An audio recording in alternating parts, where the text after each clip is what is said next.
Dear students, this video is made for those who have just entered in the med school and started learning about the various things. So I'll be talking about the organization of the nervous system in human body. First of all, we should be able to understand the nervous system has a central part of the nervous system and a peripheral part of the nervous system. Central nervous system includes a brain and a spinal cord. And the peripheral nervous system includes the nerves. And the nerves are cranial nerves and spinal nerves. So today we'll be talking about the spinal nerves. Now if you can see, throughout the length of this spinal cord, we can see there are numerous nerves. These yellow color things, they are emerging on both the sides. And if we count them, there are 31 pairs of the spinal nerves which are being visible going on both sides of the body. And we have their number. We have 8 cervical spinal nerves, we have 12 thoracic spinal nerves, we have 5 lumbar spinal nerves, we have 5 sacral spinal nerves and 1 coccygeal spinal nerve. So now these nerves at various locations, you can see in the neck region and in the lower back region, we have a cluster of these nerves. These nerves are joining here, and this joining of these nerves in the upper body part and the lower body part, they are called the plexus formation. And we have many plexuses in our body. Right now you are looking at the cervical plexus and the brachial plexus. Cervical plexus is primarily concerned with the neck and the associated structures, and the brachial plexus primarily concerned with my upper limb. When we'll go to the lower body part, where you can see the lumbar plexus and the sacral plexus. This lumbar plexus is concerned with the muscles of the abdomen, as well as this controls the anterior aspect of my thigh. The posterior aspect of my thigh, we have this sacral plexus and we have its outcomes, and we have so many nerves which are there.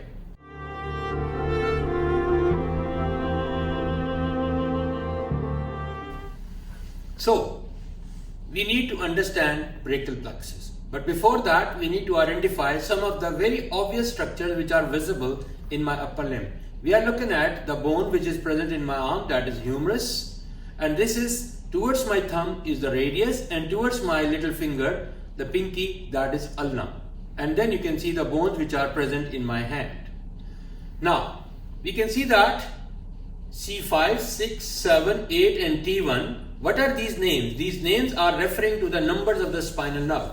So they are joining and then branching and then joining and then branching. And what are they making? You need to understand there is something which is visible to you, that is in the form of an M formation.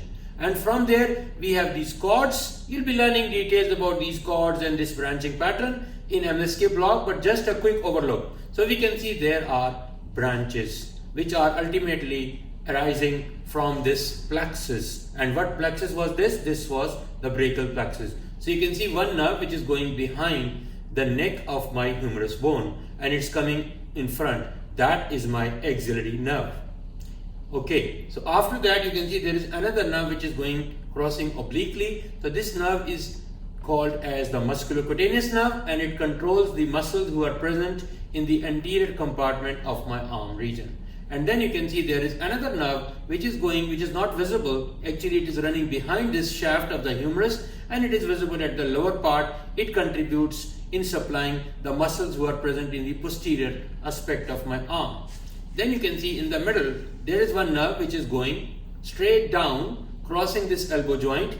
This nerve is median nerve. It has no contribution in my arm, no matter anterior compartment or posterior compartment. Then the most medially we can see there is a nerve which is going, and it is crossing behind this humerus bone, that is the ulnar nerve. So we have talked about the branches of the brachial plexus which are supplying or present in the arm region. Now we'll go to the forearm. In the forearm, this radial continues. It supplies the extensors here. Median has a main contribution for the flexors muscles. And then you can see there is an ulnar nerve which has also been shown, and that is also supplying the flexor compartment muscle. So these three are the main nerves and their branches. They are responsible to control my forearm region. And when we reach to the hand, the main contribution is from this ulnar nerve, and it is supplemented by the median nerve and very little by the radial nerve.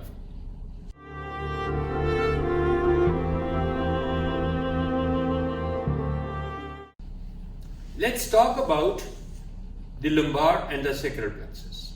So we can see that this collection of the nerves, as we have said earlier, we call them plexuses. And remember, they are present on both the sides. And they have been, all the plexuses in our body have been made by the ventral rami, not the dorsal rami, only the ventral rami. What is this ventral rami? I'll be explaining in another video, which has been only made for explanation of a spinal nerve, and you'll be learning there. So from this lumbar plexus, and this lumbar plexus, we can see the spinal nerves. Which spinal nerves? L1, 2, 3, 4. Primarily they contribute in making this lumbar plexus, and we can see some of its branches. We'll not be talking about these branches in detail because these branches we'll be discussing when we'll be talking about posterior abdominal wall. And then worth mentioning, we'll be looking at now which nerves, which branches from this lumbar plexus and sacral plexus are contributing to supply my lower limb.